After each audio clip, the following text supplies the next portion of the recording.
Selamat datang kembali di ruang diskusi kita. Hari ini kita punya materi yang, wah, sangat kaya nih. Ada transkrip wawancara lengkap dengan Menteri Keuangan Bapak Purbaya. Beliau menjawab banyak pertanyaan dari media-media besar ya. Iya, ada Bloomberg, Jakarta Post, Kompas, Tirto juga, lengkap pokoknya. Betul. Nah, ini kesempatan bagus banget buat Anda memahami langsung arah pikiran beliau soal ekonomi kita, sekarang dan nanti. Sumber ini kayak peta pemikiran Pak Menteri lah ya.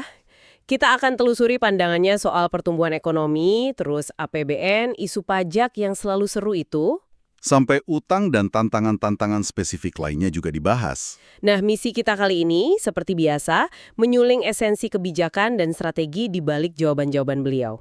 Tepat. Kita coba bedah logikanya. Gimana sih prioritas fiskal itu ditetapkan?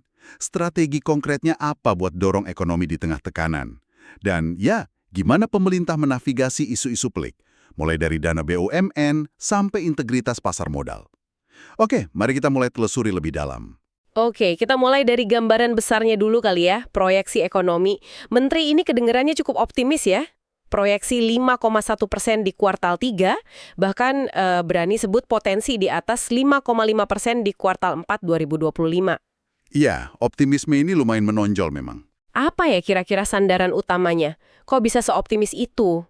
Nah, yang menarik di sini, kelihatannya beliau yakin banget sama dua mesin penggerak utama. Dan ini coba diakselerasi.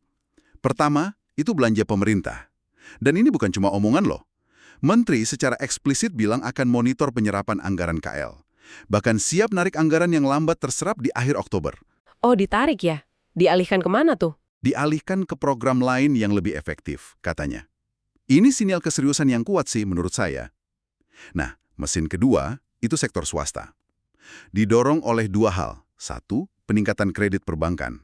Beliau kasih contoh Mandiri. Kreditnya naik dari sekitar 8% ke 11%. Lumayan ya naiknya. Dan yang kedua, ini penting, peningkatan likuiditas di sistem. Ada data spesifik nih, base money atau uang primer itu kan uang tunai plus simpanan bank di BI yang jadi basis penciptaan uang, itu tumbuh 13,1% per akhir September. Oke, 13,1%. Harapannya, likuiditas ini bisa segera mendorong kredit lebih kencang lagi. Ini dianggap semacam titik balik lah, menuju pertumbuhan yang lebih tinggi. Menarik, terkait likuiditas itu ada isu penempatan dana negara sekitar 200 triliun di bank-bank BUMN, Himbara itu ya.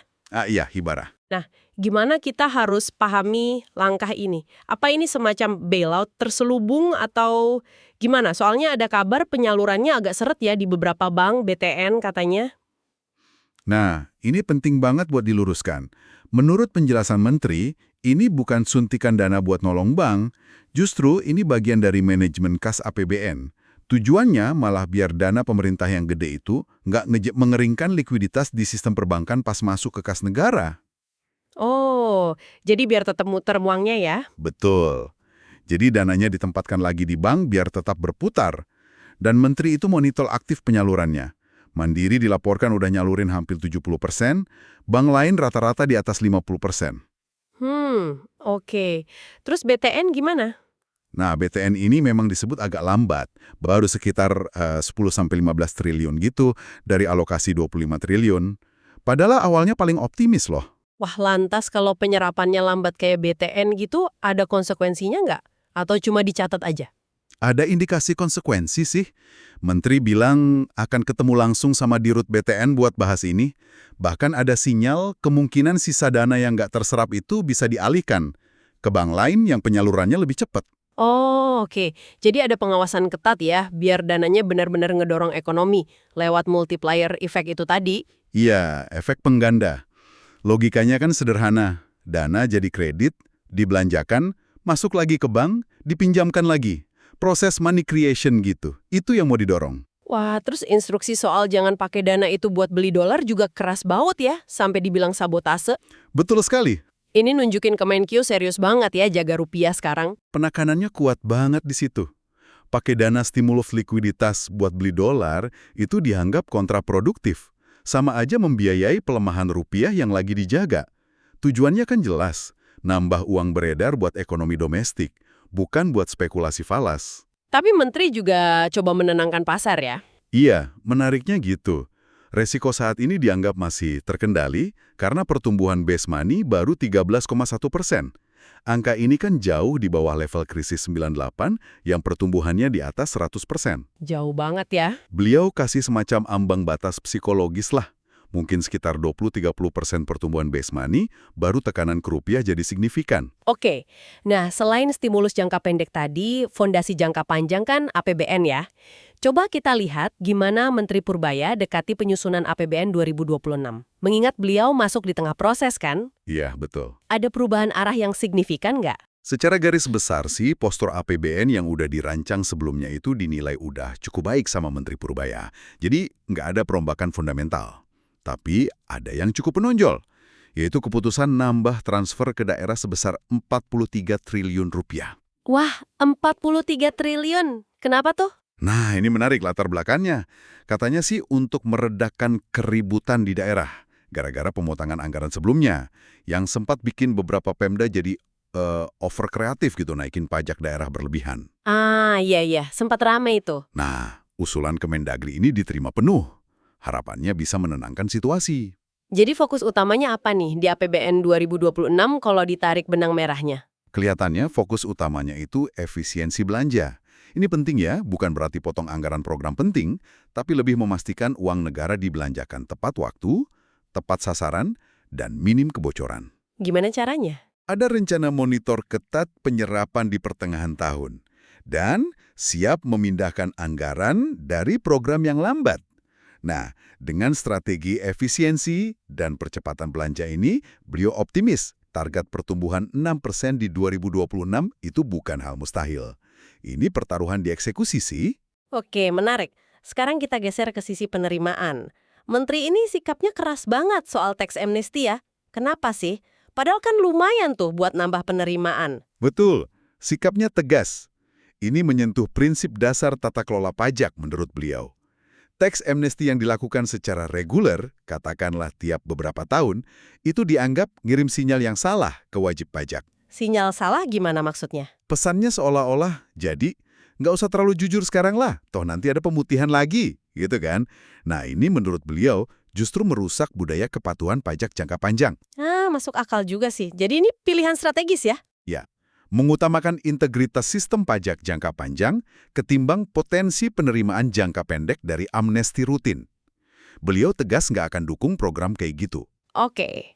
Di sisi lain ada gebrakan bersih-bersih internal ya. Aparat pajak dan bea cukai, sejauh mana nih keseriusannya?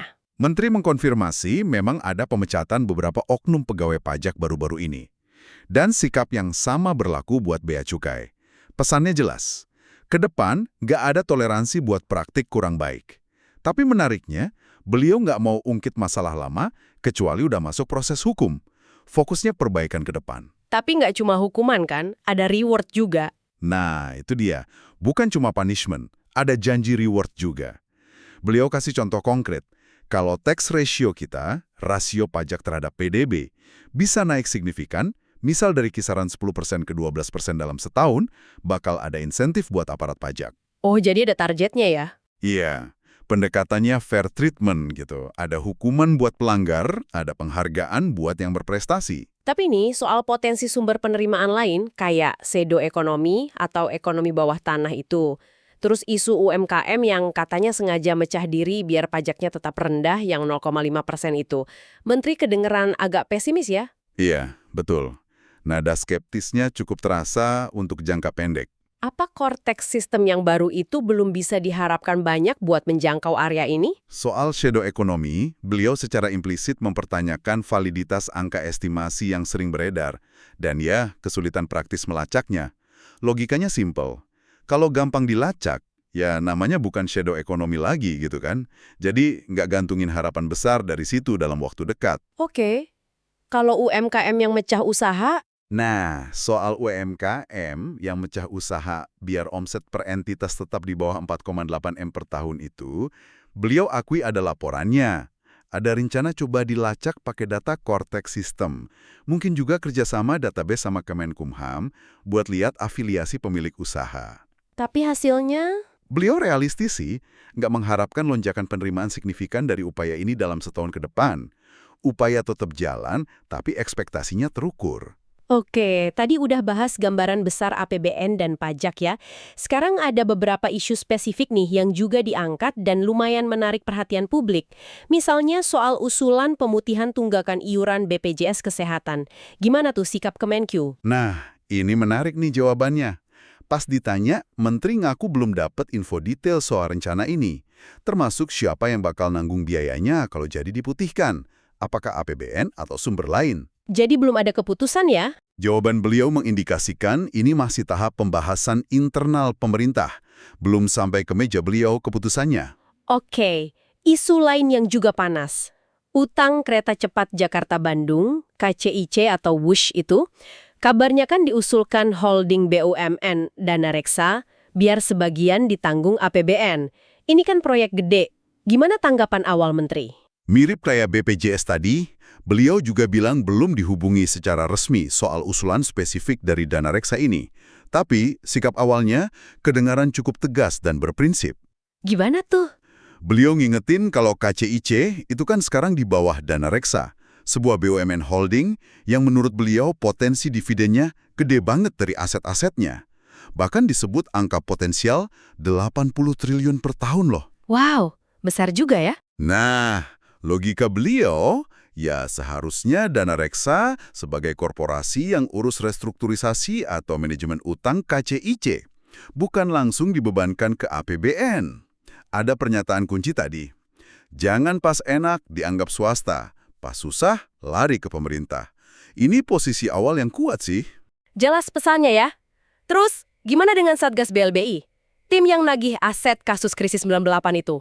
Masih lanjut atau gimana? Nah, soal Satgas BLBI, bantuan likuiditas Bank Indonesia ini, Menteri bilang lagi mereview kinerjanya.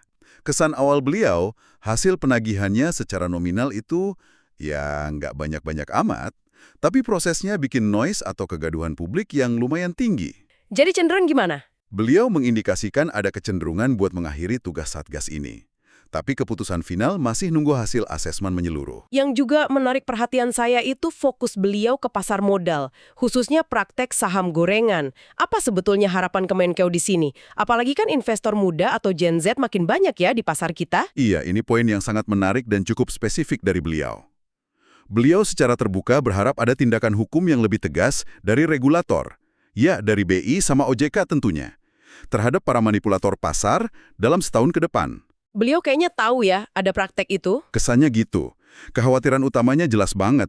Kalau pasar dibiarin kotor oleh manipulasi, kepercayaan investor muda yang katanya udah 50% dari total investor, itu bisa luntur. Kalau itu terjadi, bahaya ya buat pendalaman pasar modal kita. Betul. Upaya pendalaman pasar modal Indonesia bisa terhambat. Dan ini nyambung langsung ke kebijakan insentif. Menteri Purbaya kasih sinyal kuat, janji insentif fiskal buat pasar modal, kayak pengurangan pajak, transaksi, atau capital gain, itu baru akan dipertimbangkan serius Setelah apa? setelah ada bukti nyata upaya pembersihan pasar oleh BEI dan OJK. Pesannya jelas, ciptakan dulu fair game, permainan yang adil, baru kita bicara insentif. Integritas pasar nomor 1. Oke, prioritasnya integritas dulu ya. Terakhir nih, mari kita sentuh isu utang pemerintah. Nominalnya kan sering jadi berita utama tuh, udah tembus 9.000 triliun.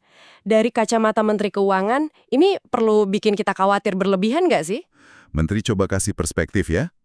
Beliau tekankan bahwa ukuran yang lebih relevan buat nilai keamanan utang itu bukan angka nominal absolutnya, tapi rasio utang terhadap kapasitas ekonomi kita, yaitu PDB. Berapa rasionya sekarang? Saat ini disebut di bawah 39% PDB. Nah, angka ini dibandingkan sama batas aman internasional, kayak standar Maastricht Uni Eropa yang 60% PDB itu. Dibandingkan juga sama rasio utang negara maju kayak AS, Jepang, Jerman, atau bahkan Singapura yang jauh lebih tinggi. Jadi kesimpulannya? Kesimpulannya, secara relatif posisi utang Indonesia masih aman dan dikelola dengan hati-hati atau prudent. Tapi bukan berarti boleh ngutang terus kan? Nah, justru itu. Ini bukan lampu hijau buat ngutang tanpa kendali. Beliau garis bawahi utang itu harus produktif dan efisien penggunaannya. Kedepan, bakal ada pengetatan kontrol belanja. Tujuannya bukan motong program esensial, tapi memangkas program yang nggak efisien, boros, nggak ngasih dampak nyata. Ini balik lagi ke fokus efisiensi tadi. Biar penggunaan utang lebih optimal dan ketergantungan pada utang bisa dikelola baik. Oke, jadi setelah kita jelajahi semua jawaban Menteri Keuangan ini, gambaran besar apa nih yang bisa kita tarik? Kelihatan ada upaya keras dorong pertumbuhan jangka pendek ya lewat stimulus. Betul, ada dorongan kuat buat akselerasi jangka pendek, percepatan belanja, pengelolaan likuiditas. Tapi yang menarik, ini coba diimbangi. Diimbangi sama penekanan kuat pada disiplin fiskal dan reformasi jangka panjang. Kita lihat tadi penolakan teks amnesti reguler. Komitmen bersih-bersih aparat juga ya? Iya, komitmen bersih-bersih aparat, pakai insentif dan sanksi, fokus pada efisiensi anggaran, ada juga sikap pragmatis dan realistis. Lihat potensi penerimaan baru atau nangani isu BUMN. Dan terasa banget ada pesan kuat soal pentingnya integritas ya, mau di birokrasi keuangan atau di pasar modal. Itu jadi pondasi kepercayaan. Tepat sekali, integritas jadi semacam benang merah yang penting. Nah, mungkin sebagai bahan pemikiran nih buat Anda di rumah setelah dengar semua ini.